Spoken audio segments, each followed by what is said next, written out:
خوش نصیب لوگ وہ جن کو نصیب ہو صحبت اللہ۔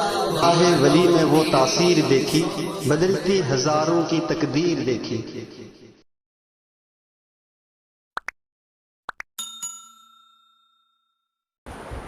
بسم اللہ الرحمن الرحیم۔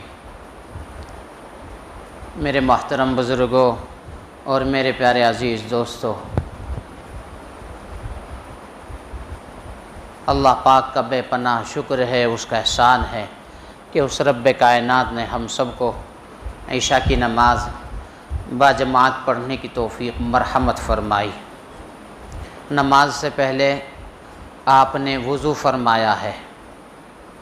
ترمذی شریف کی ایک روایت ہے، نبی کریم صلی اللہ علیہ وسلم نے ارشاد فرمایا کہ جس آدمی نے وضو کرنے میں احتیاط سے پانی خرچ کیا بقدر ضرورت، وہ بقدر ضرورت خرچ کیا ہوا پانی میدان محشر میں نیکیوں کے پلڑے کو جھکائے گا، اور جس آدمی نے ضرورت سے زائد پانی خرچ کیا، فضول خرچی کی، تو میرے محبوب نے ارشاد فرمایا کہ وہ فضول خرچ کیا ہوا پانی میدان محشر میں گناہوں کے پلڑے کو جھکائے گا۔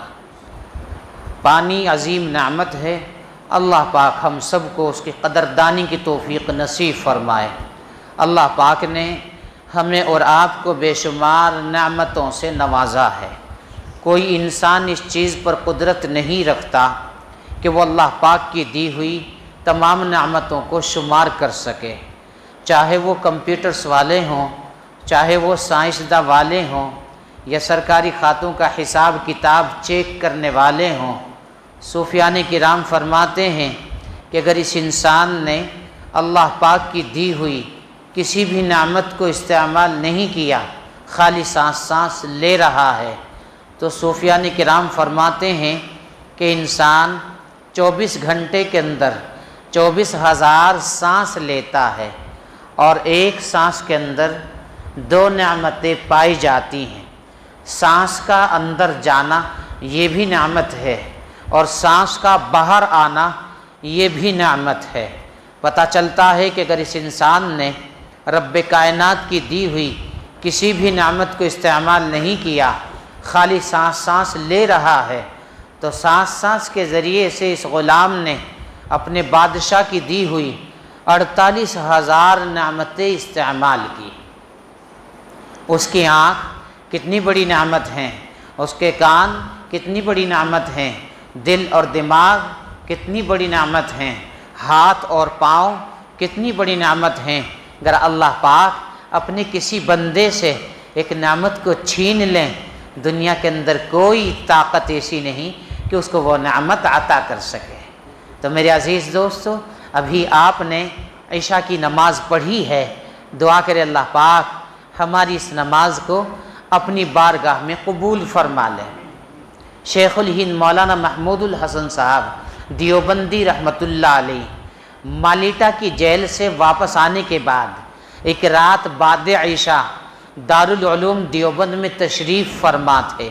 علماء کا بڑا مجمع سامنے تھا۔ اس وقت فرمایا کہ ہم نے تو مالیٹا کی زندگی میں 2 سبق سیکھے ہیں۔ یہ الفاظ سن کر سارا کا سارا مجمع ہمتن گوش ہو گیا، اور فرمایا کہ اس استاد العلماء درویش نے 80 سال علماء کو درس دینے کے بعد آخر عمر میں 2 سبق سیکھے ہیں، وہ کیا ہیں؟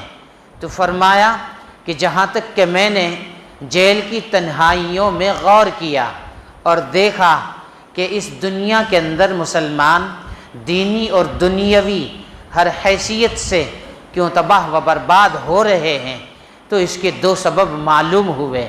ایک تو ان کا قرآن کریم کو چھوڑ دینا، اور دوسرے ان کے آپس کے اختلافات اور خانہ جنگی۔ تو فرمایا کہ میں وہاں سے یہ عزم لے کر آیا ہوں کہ اپنی باقی زندگی اسی کام میں صرف کروں، قرآن کریم کو لفظاً اور معناً عام کیا جائے، بچوں کے لیے لفظی تعلیم کے مکاتب ہر بستی میں قائم کیے جائیں، بڑوں کو عوامی درس قرآن کی صورت میں اس کے معنی سے روشناس کرایا جائے، اور مسلمانوں کے باہمی جنگ و جدال کو ہرگز برداشت نہ کیا جائے۔ تو میرے عزیز دوستو، یہی سلسلہ ہمارے حافظ عبدالغفور صاحب اور ان کے آبا و اجداد نے یہ یہاں مکاتب کا اور مدرسے کا سلسلہ شروع فرمایا ہے۔ اللہ پاک سے دعا گو ہوں کہ اللہ رب العالمین اس مدرسے کی ہر طرح سے حفاظت فرمائے اور اس مدرسے کے فیض کو قیامت تک جاری و ساری فرمائے۔ کام کرنے والوں کو اور مدد دینے والوں کو، محنت کرنے والوں کو، پڑھنے پڑھانے والوں کو اللہ پاک خلوص کی دولت سے مالا مال فرمائے۔ تو بھائی، ابھی آپ نے عشاء کی نماز پڑھی ہے۔ ایک مرتبہ سیدنا عمر فاروق رضی اللہ تعالی عنہ نے اپنے دور خلافت میں مسجد نبوی میں عشاء کی نماز پڑھی، اور عشاء کی نماز پڑھنے کے بعد دیکھتے کیا ہیں کہ کچھ اجنبی لوگ نظر آئے۔ اب ان سے دعا سلام کی اور ملاقات کی، اور ملاقات کے بعد پوچھا کہ بھائی تم کون ہو، کہاں سے آئے ہو، تمہارا کیا ارادہ ہے؟ تو فرمایا کہ ہم تاجر ہیں، تجارت کی غرض سے سفر کر رہے ہیں، اور ہمارا رات میں یہاں مسجد نبوی کے برابر میں قیام کرنے کا ارادہ ہے۔ اب انہوں نے کہا کہ بشاشت سے کہ ہم آپ کو اجازت دیتے ہیں کہ آپ یہاں قیام فرما لیں، اور سیدھے مسجد نبوی سے نکل کر حضرت عبد الرحمن ابن عوف رضی اللہ تعالیٰ عنہ کے مکان پر تشریف لے گئے، اور جب وہاں تشریف لے گئے تو فرمایا کہ بھائی تاجروں کا ایک قافلہ ہے، وہ مسجد نبوی کے برابر میں قیام کرنا چاہتا ہے، ان کے ساتھ سامان بھی ہے اور ان کے بیوی بچے بھی ہیں اور سفر سے تھکے ہوئے ہیں، کہیں ایسا نہ ہو کہ وہ لوگ آرام کرنے لگے، کوئی آدمی ہمارے شہر کا ان کی جان کو یا مال کو، عزت یا آبرو کو کوئی نقصان پہنچا دے، چلو ہم دونوں بھائی چل کر کے ان کی پہرے داری کرتے ہیں۔ حضرت عبد الرحمن ابن عوف رضی اللہ تعالیٰ عنہ فوراً ساتھ میں ہو لیے، اور وہیں آ کر کے دونوں حضرات پہرے داری فرماتے رہے۔ لیکن کس انداز سے پہرے داری فرمائی؟ کبھی ایسا ہوتا سیدنا عمر فاروق رضی اللہ تعالیٰ عنہ پہرے داری کرتے، حضرت عبد الرحمن رضی اللہ تعالیٰ نماز پڑھتے، اور کبھی ایسا ہوتا حضرت عبد الرحمن پہرے داری فرماتے اور حضرت عمر فاروق رضی اللہ تعالیٰ عنہ نماز پڑھتے۔ مختصر یہ ہے کہ دونوں حضرات نے رات بھر اپنے رب کی عبادت بھی کی اور رات بھر ان کی پہرے داری بھی کی، یہاں تک ہوا کہ جب فجر کی اذان کا وقت قریب آیا تو قافلے سے ایک بچے کے رونے کی آواز آئی، اور وہ بچہ کافی دیر تک روتا رہا، بلبلاتا رہا۔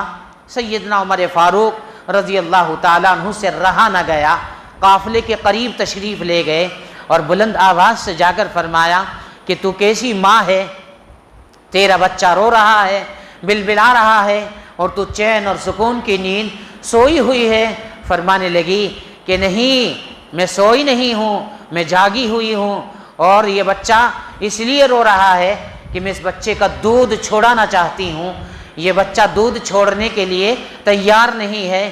فرمایا کہ مائی جی، اس کی عمر تو اس کی عمر نہیں ہوئی کہ آپ اس کا دودھ چھوڑا سکیں۔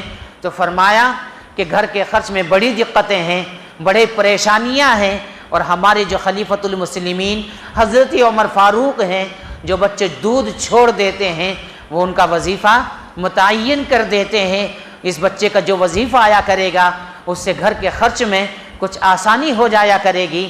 اب اتنا سننا تھا، اپنے آپ کو ملامت کرتے ہوئے مسجد نبوی میں اندر تشریف لائے، اور فجر کی نماز سے فراغت کے بعد اپنے گھر پر تشریف لے گئے، اور وہاں جانے کے بعد جہاں جہاں تک ان کی حکومت تھی تمام حکمرانوں کو، تمام گورنروں کو یہ خط لکھ دیا کہ بچے کی پیدائش کے بعد سے ہی ان کا وظیفہ متعین کر دیا جائے۔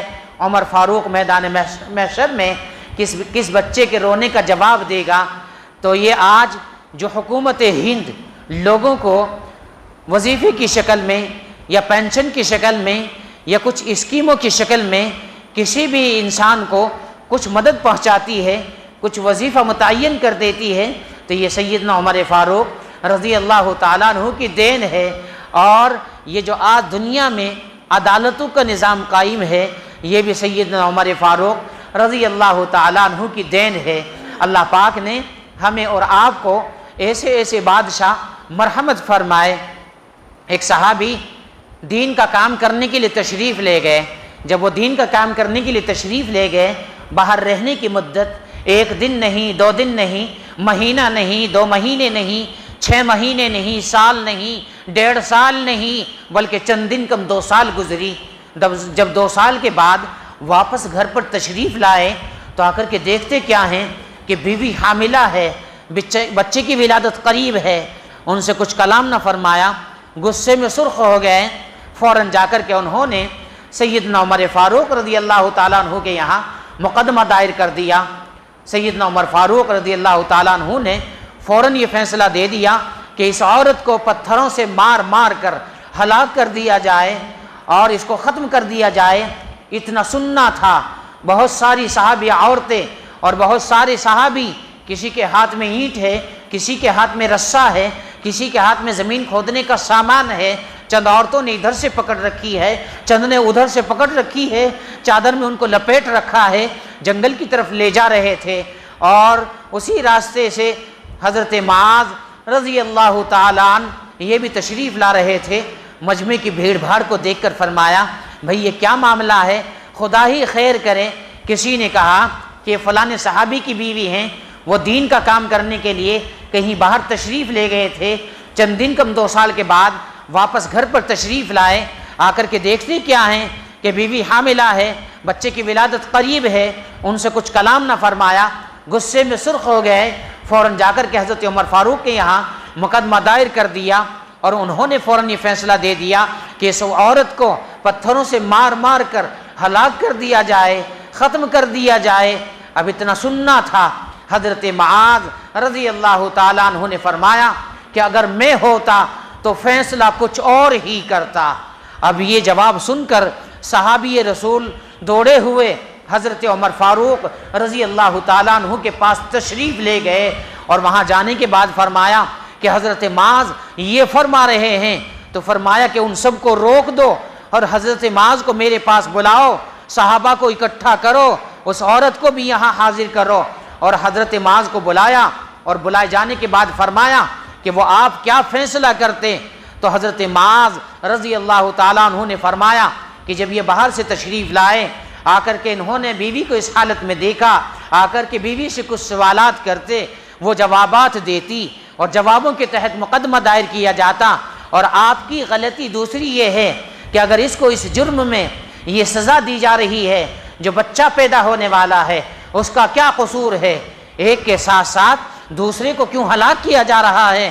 اس کے بعد فرمایا کہ اگر اس عورت کو یہی سزا دینا مقصود ہو جب تک کہ بچہ پیدا نہ ہو جائے، اور بچہ اس قابل نہ ہو جائے کہ زمین سے کوئی چیز اٹھا کر اپنے منہ میں نہ رکھ سکے، اس وقت تک اس عورت کو یہ سزا نہ دی جائے۔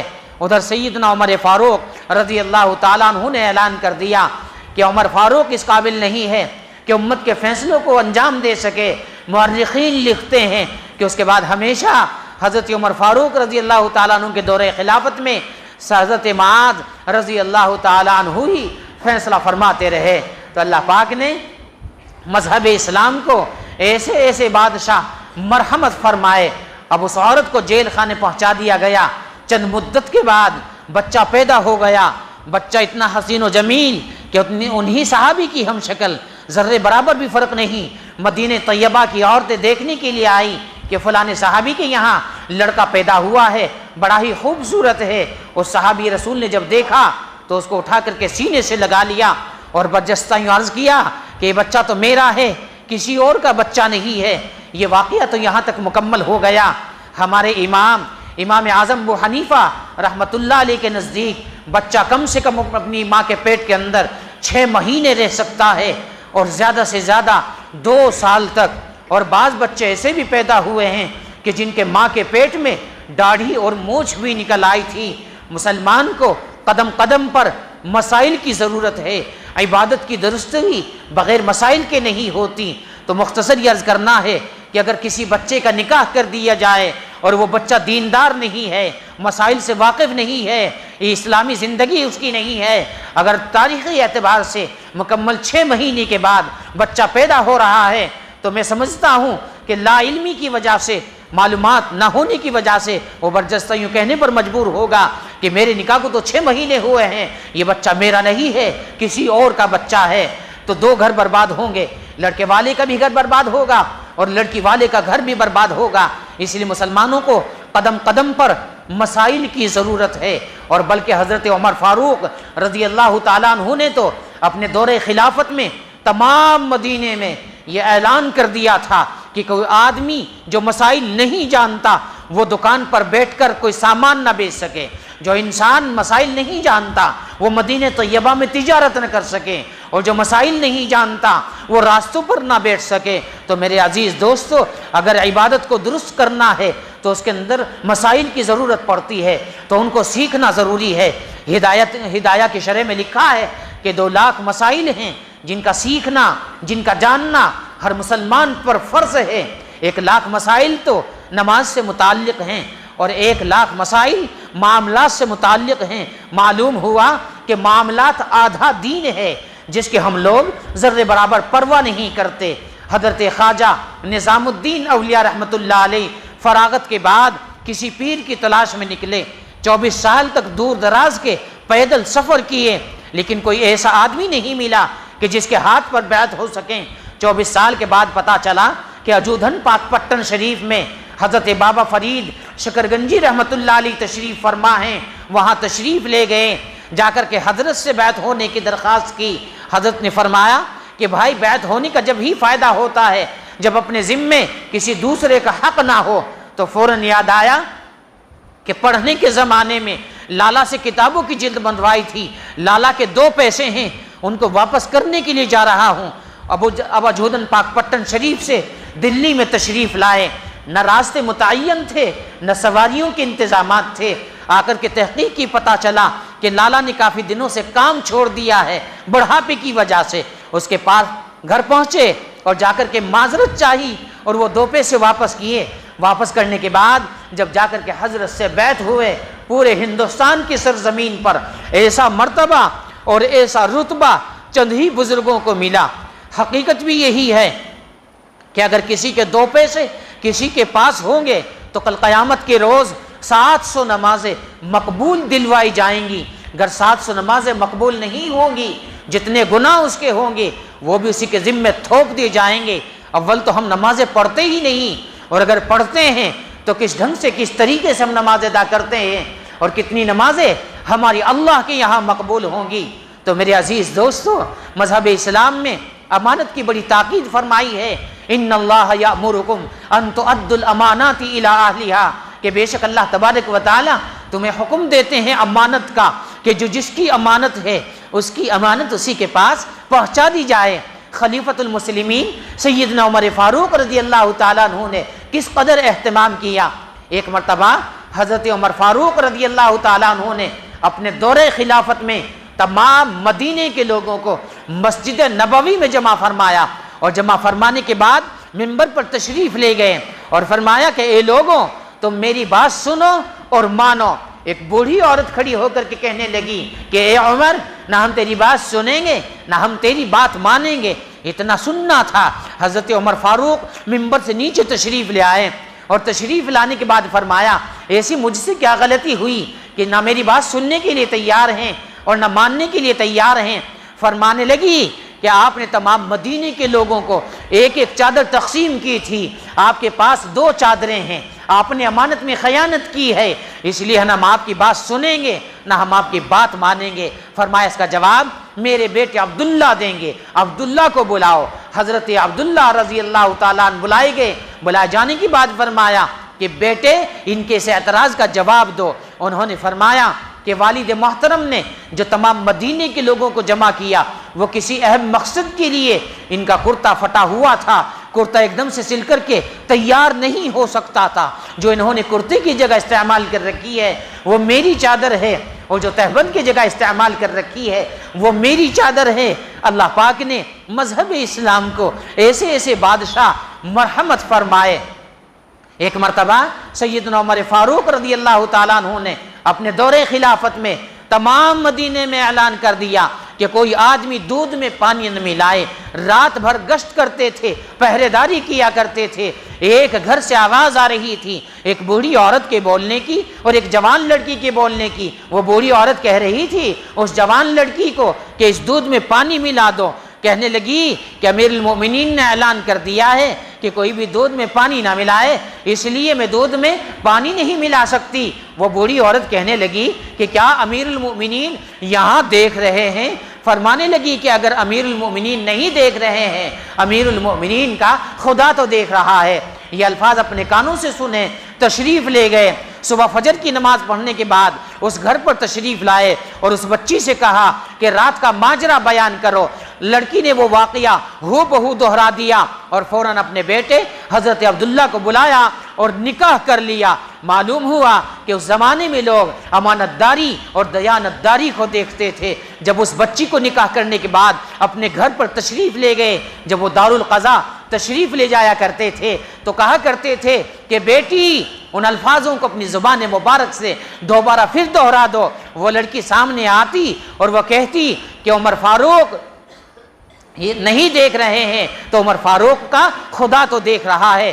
جب دارالقضا تشریف لے جاتے، اپنے آپ کو ملامت کرتے ہوئے تشریف لے جاتے، اپنے دل کے اندر یہ سوچتے ہوئے جاتے کہ عمر فاروق فیصلہ سنبھل کر کرنا، خدا دیکھ رہا ہے. دعا کہ اللہ پاک ہم سب کو کہنے سننے سے زیادہ عمل کرنے کی توفیق عطا فرمائے. اللہ کے ہر حکم کو ہر حال میں بجا لانے کی توفیق مرحمت فرمائے. جناب نبی کریم صلی اللہ علیہ وسلم کی مبارک سنتوں سے محبت کرنے کی توفیق عطا فرمائے. تو میرے عزیز دوستو، میں تو اپنے بڑوں کے حکم عالی کی تعمیل میں یہاں بیٹھ گیا تھا. یہاں ہمارے بڑے بھائی حضرت مولانا ایوب صاحب استاد حدیث راندیر مدرسے کے یہ یہاں جلوہ افروز ہیں اور آپ حضرات گاہے گاہے ان سے کچھ نہ کچھ استفادہ حاصل کرتے رہتے ہیں. اللہ پاک سے دعا گو ہوں کہ اللہ پاک ان دونوں حضرات کی اور آپ سب حضرات کی عمر میں خوب برکت عطا فرمائے اور عافیت کی زندگی نصیب فرمائے. جن حضرات نے یہاں پروگرام رکھنے میں اور جو کل سے اب تک اپنے وقت کی قربانی دے رہے ہیں،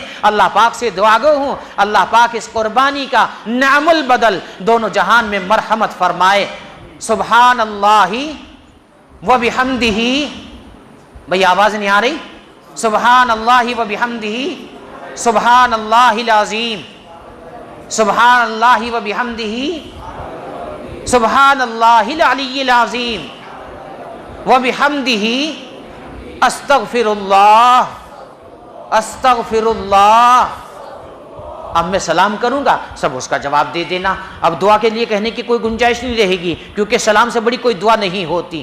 لوگ جو ہیں پڑھے لکھے تو ہیں، لیکن پڑھے لکھے لوگ بھی گڑبڑ کرنے لگے. وہ بھی عادت کو چھوڑ کر، یعنی عبادت کو چھوڑ کر وہ بھی عادت پر آ گئے. کہاں گئے بھائی؟ عبادت کو چھوڑ کر عادت پر آ گئے.